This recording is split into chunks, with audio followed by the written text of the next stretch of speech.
અરે સ્વીકાર, તારી સાથે વિતાવેલી એક ક્ષણ અત્યારે પણ મને યાદ આવે. સાચું કહું તો હજુ પણ એમ થાય છે કે થોડો ટાઈમ વધારે હોત તો સારું હતું.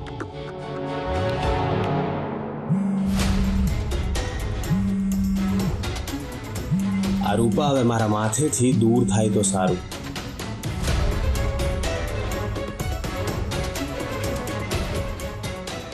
અરે નહીં સ્વીટ હાર્ટ, અહીંયા જ છું, ક્યાંય નથી ગયો. બસ એક ફ્રેન્ડ છે જે ફોન કરીને હેરાન કરે છે. એક તો ફોન બિઝી આવે છે અને એમાં પણ ફોન કટ કર્યો. આ છોકરી 2 સેકન્ડ પણ મને શાંતિથી નહીં રહેવા દે.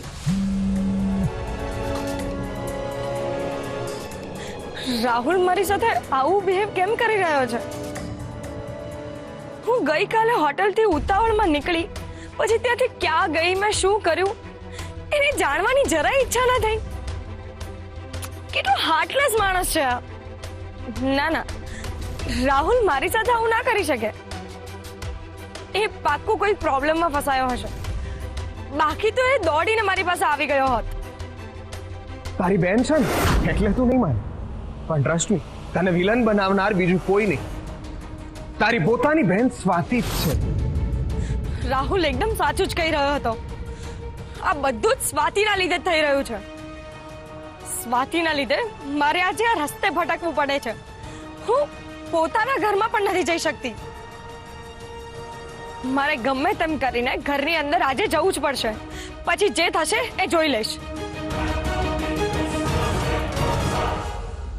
વંદના, આખી પોળમાં વાત ફેલાઈ છે કે સિદ્ધાર્થ કુમાર આજે તારે ત્યાં રોકાવાના છે. એ સાચું છે? હા, સાચી વાત છે. અમારી તો શું હેસિયત, પણ જમાઈ તો ખરેખર રાજકુમાર છે. રાજકુમાર તો છે જ. હો, મારું મન તો થાય છે કે દુનિયાની તમામ ખુશીઓ લાવીને એમના ચરણોમાં અર્પણ કરી દઉં, પણ આ તો ગરીબનું ઘર ને. સ્વાતિ તો ગાડી ભરીને મીઠાઈઓ અને કિંમતી સામાન લાવી હતી ને, મેં નજરે જોયું હતું. હા, જમાઈ અને દીકરી ખાલી હાથે થોડા આવે. આ તો બધો એમનો પ્રેમ છે. પોળમાં તો એવી વાતો થાય છે કે સ્વાતિ સાસરેથી સોનાથી મઢેલું નસીબ લઈને આવી છે. તારી સાધના તો ફળી હો વંદના. મોટા ઘરે દીકરી પરણાવીને તે તો આખા ખાનદાનનું નામ ઉજ્જવળ કરી નાખ્યું. આ તો બધી મારા ઠાકરની કૃપા છે. તને ખબર છે, જ્યારે નસીબની કલમ સોનાની સહીથી લખી હોય ને, ત્યારે દુનિયાના ગમે તેટલા ઝેર પણ એ નસીબને કાળું નથી કરી શકતા. એ તો છે જ. અમને તો એમ હતું કે પાટીદાર પરિવાર સ્વાતિને ક્યારેય નહીં સ્વીકારે, પણ તારી દીકરીના નસીબના પાના હીરાથી જડ્યા છે. આ ઘરમાં રહેવા માટે સ્વાતિ સામે એક શરત મૂકવામાં આવી છે. શરત? કેવી શરત? શરત એ જ છે કે સ્વાતિ એના પિયરના કોઈ પણ વ્યક્તિ સાથે કોઈ પણ સંબંધ નહીં રાખવાનો. એનો અર્થ એ કે સ્વાતિએ પાટીદાર પરિવારમાં બધું સાચવી લીધું. ભલે ગમે તેટલા ઝઘડા થયા હોય, પણ આખરે એ લોકોએ મારી દીકરીને સ્વીકારી કરી. ચાલ, હું પછી ફોન કરું. અત્યારે સિદ્ધાર્થ રૂમમાં આરામ કરે છે. રાતનું જમવાનું પણ એમને રૂમમાં જ મોકલાવી દેજે ને. હજી એમને ચાલવામાં થોડી તકલીફ પડે છે. સારું, હું હમણાં જ થાળી પીરસીને લેતી આવું છું. સ્વાતિ, રૂપા ક્યાં છે? કઈ એના સમાચાર મળ્યા? માં, હમણાં વાત રહેવા દે ને. આના વિશે આપણે પછી શાંતિથી ચર્ચા કરીશું.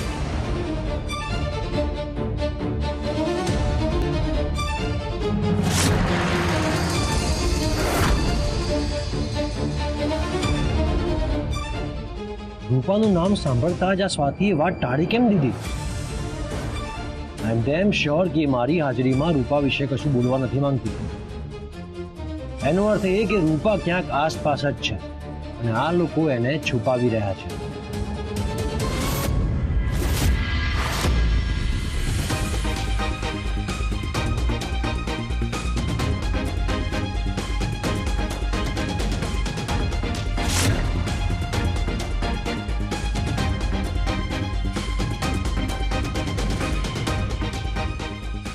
મનીષા બેટા, રાત બહુ થઈ ગઈ છે.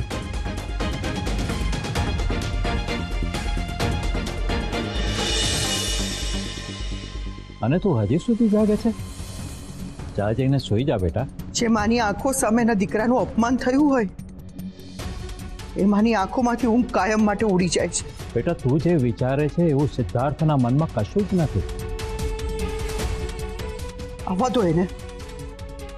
એ છોકરી જો આ ઘરના ઉંમરે ફરીથી પગ મૂકશે પછી જોજો હું એનું સ્વાગત કેવી રીતે કરું છું.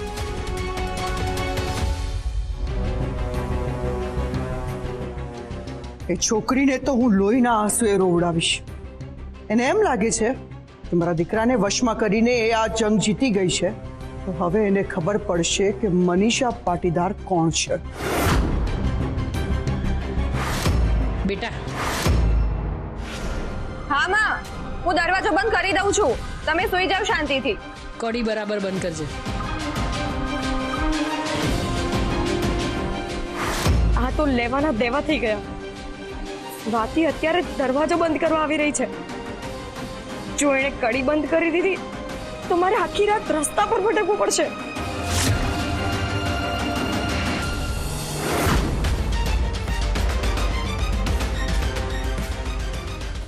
ના ના, મારે ગમે એમ કરીને સ્વાતિની નજર ચૂકવીને અંદર તો ઘૂસવું જ પડશે.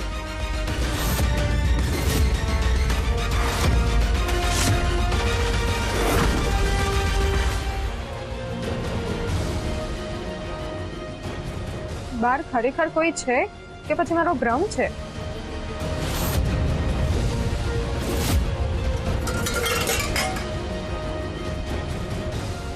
બિલાડી હશે કદાચ. ચેક કરવું પડશે.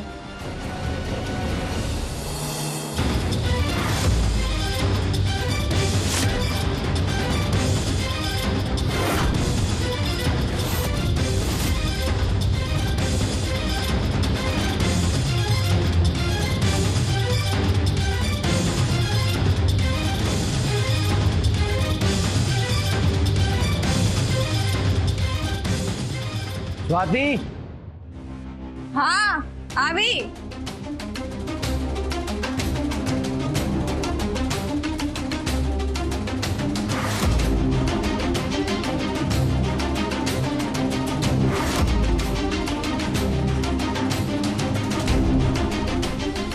વાહ સ્વાતિ વાહ, લોકોને પોતાના વશમાં કરવાનો ટેલેન્ટ તારામાં આટલો બધો હશે એ તો મને ખબર જ નહોતી. ના સિદ્ધાર્થ પાટીદાર, હા બંને મળીને મારી આખી જિંદગી પાયમાલ કરી નાખી છે.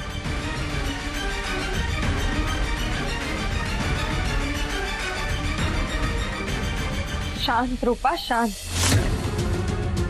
અત્યારે ઉતાવળમાં કઈ આદુ અવળું કર્યું તો લેવાના દેવા થઈ શકે છે. હમણાં મારે સિદ્ધાર્થની નજરે ચડવું નથી. એ પહેલા તો મારે એ જાણવું છે કે આ સ્વાતિ પોતાની સગી બહેન સાથે આટલો મોટો દગો કેવી રીતે કરી શકે છે. આ ઘર છે કે જીવતું જાગતું નર્ક, એ ચારે બાજુથી બંધ છે. જાણે કોઈ જેલમાં પૂરી દીધા હોય ને એવું લાગે છે. તો આ મચ્છરોનું લશ્કર જાણે મને એકલાને ટાર્ગેટ કરી રહ્યું ને એવું લાગે છે. ગોડ, આ નાઇટ મારી લાઈફની સૌથી ખરાબ નાઇટ છે.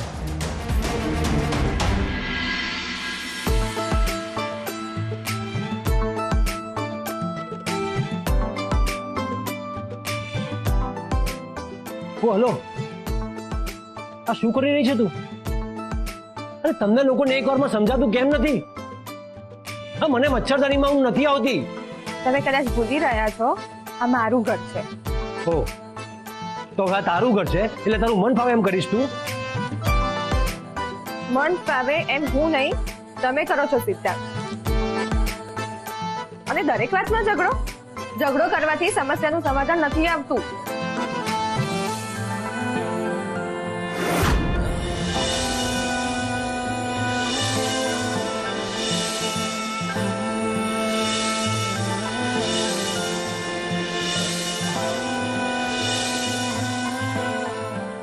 ક્યારેક સંજોગો સામે નમવું પણ પડે છે.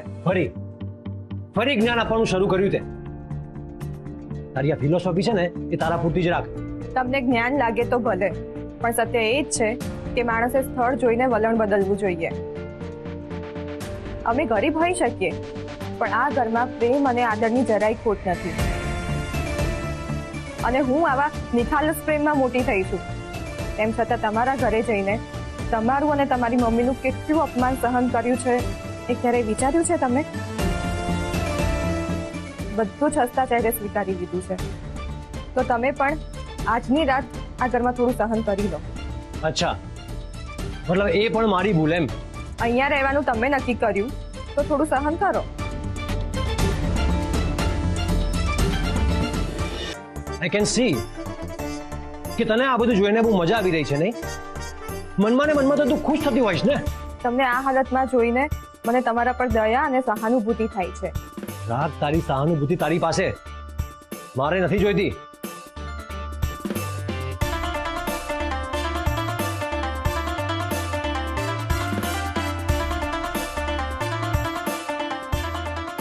પણ મચ્છરદાનીની તો જરૂર છે જ ને.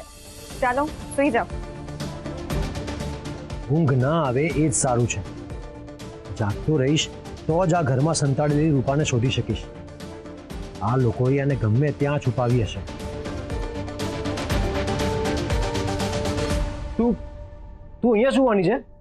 હાસ તો પાટીદાર હાઉસમાં બળજબરીથી તમે મારા રૂમમાં ઘૂસી શકતા હોવ તો આ તો મારું પોતાનું ઘર છે. અહીંયા તો સુઈ જ શકું છું ને. આની હિંમત બહુ વધી ગઈ છે. કંટ્રોલમાં રાખવી પડશે આને, નહીં તો પેલા દિવસની જેમ કંઈ પણ કરી શકે છે.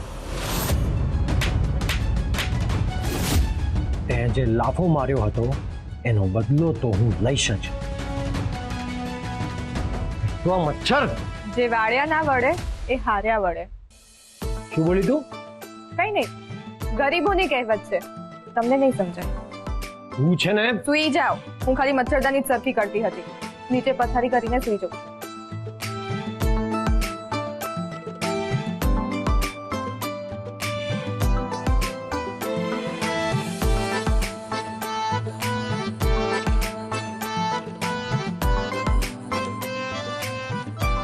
હવે આ પંખાને શું થયું?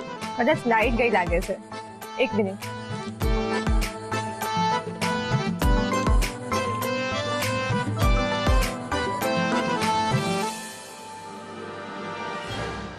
લાઈટ તો છે. Yes, I can see that. તો પછી આ પંખો કેમ બંધ છે? હું ચેક કરું છું.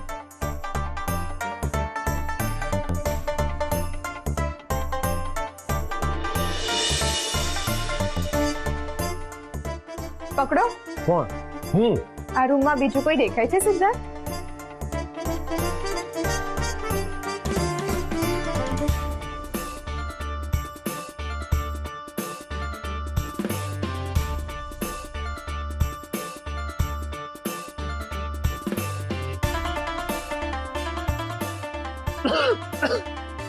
બરાબર પકડો.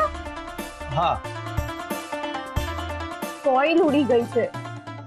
કોયલ? કુહુ કુહુ બોલે એ કોયલ નહીં, કોઈલ જે પંખામાં હોય, જેનાથી પંખો ગોળ ગોળ ફરે. Excuse me, I know the difference between koel and koel. Okay? Oh, એમ ના હોય.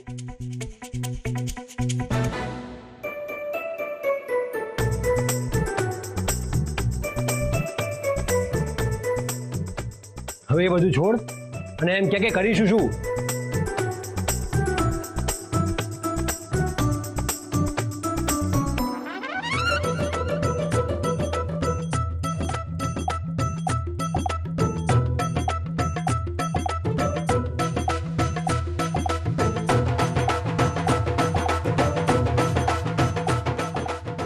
આજની રાત માટે આજ આપણો પંખો છે. સોરી, હાથ પંખો.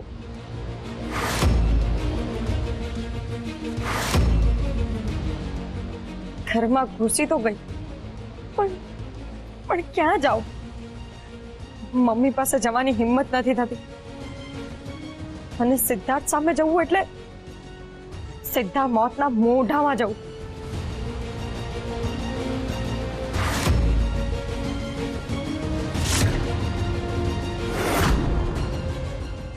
મારો સામાન આ રીતે અહીં કચરાની જેમ કેમ પડ્યો છે? મમ્મીને તો ખબર છે કે આ બધું મને મારા જીવથી પણ વધારે વાલું છે. મમ્મી તો આવું કંઈ જ ના કરી શકે.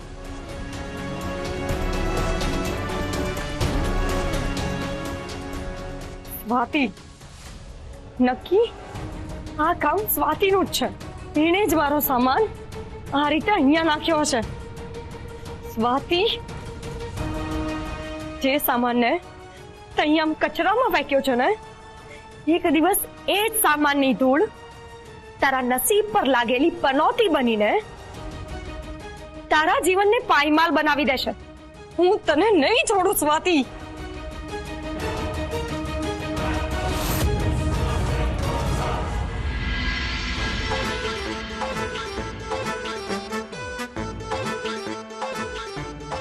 હવે આખી રાત તું આમ જ હવા નાખીશ? ચિંતા ના કરશો, તમે સુઈ જાઓ, પછી હું નીચે પથારી કરીને સુઈ જઈશ. અને આ તો તમને વાગ્યું છે ને એટલે આ બધું કરું છું. બાકી તમારી બાજુમાં પણ ના બેસું. ઓ રિયલી? મને પણ કઈ શોખ નથી તારી બાજુમાં બેસવાનો. લગ્નના મંડપમાં તો કેવી ચૂપચાપ ઘૂંટો તાણીને મારી બાજુમાં ગોઠવાઈ ગઈ હતી ને. એ વખતે ક્યાં ગયા હતા તારા પસંદ ના પસંદના કાયદાઓ? બંધ કરો તમારી આ જૂની ટેપ. વાત વાતમાં કચકચ કરવાનો તો સ્વભાવ છે તમારો. હવે તમે નક્કી કરો, હું હવા નાખું કે નીચે જઈને સુઈ જાઉં.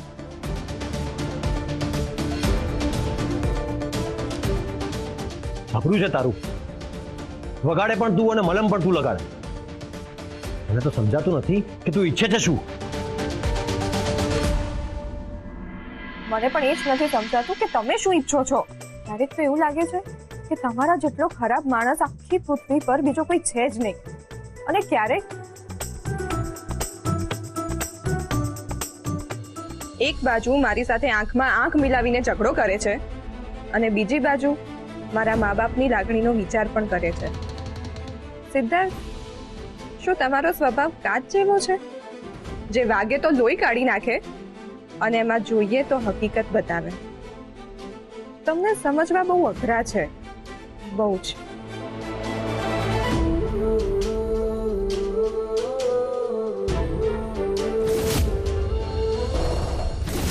તું અત્યારે સિદ્ધાર્થ સાથે બહુ ખુશ હોઈશ, પણ હું તને ખુશ નહીં રહેવા દઉં.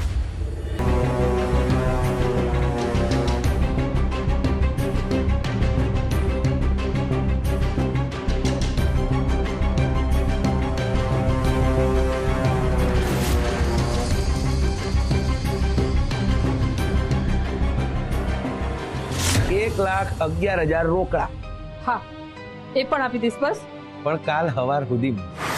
અને હા, બાકી હું ચોલ્લો લેવા ઘેર આવી જઈશ. જિંદગીમાં એક પછી એક ફક્ત ભૂલો જ કરી છે મેં. રૂપાના લગ્ન માટે આ ઘર ગીરવે મૂકીને સૌથી મોટી ભૂલ કરી. હવે કેવી રીતે બધું સાચવીશ? આટલા બધા પૈસા ક્યાંથી લાવીશ? અને એમાંય કાલે સવારે પૈસા આપવાના પેલા રાણાને. મમ્મીને મળી લઉં. વિચાર્યું હતું કે રૂપાના અમીર ઘરમાં લગ્ન થઈ જશે તો અમારી આ ગરીબી પણ દૂર થઈ જશે. રૂપા મને ઘર ચલાવવા માટે પૈસાની મદદ કરી દેશે એવું વિચાર્યું હતું. પણ જે હાલતમાં લગ્ન થયા, આટલું બધું થયા પછી પણ સિદ્ધાર્થ કુમારે સ્વાતિને સ્વીકારી, એ જ અમારા માટે બહુ છે. તો અત્યારે એમની પાસે પૈસા ના માંગી શકાય તો પછી શું કરું? રૂપાએ તો પોતાની સાથે સાથે અમારું જીવન પણ પૂરું કરી નાખ્યું.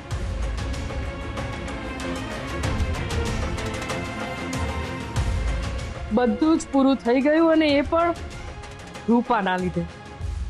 હવે બધાએ રસ્તા પર આવવાનો વારો આવશે. અત્યારે મમ્મી એકલી જ છે. પહેલા મમ્મી સાથે વાત કરી લઉં, હિંમત બતાવીને સામે જાઉં. મમ્મી તો મને જ સૌથી વધુ પ્રેમ કરે છે ને. વંદના, એ વંદના,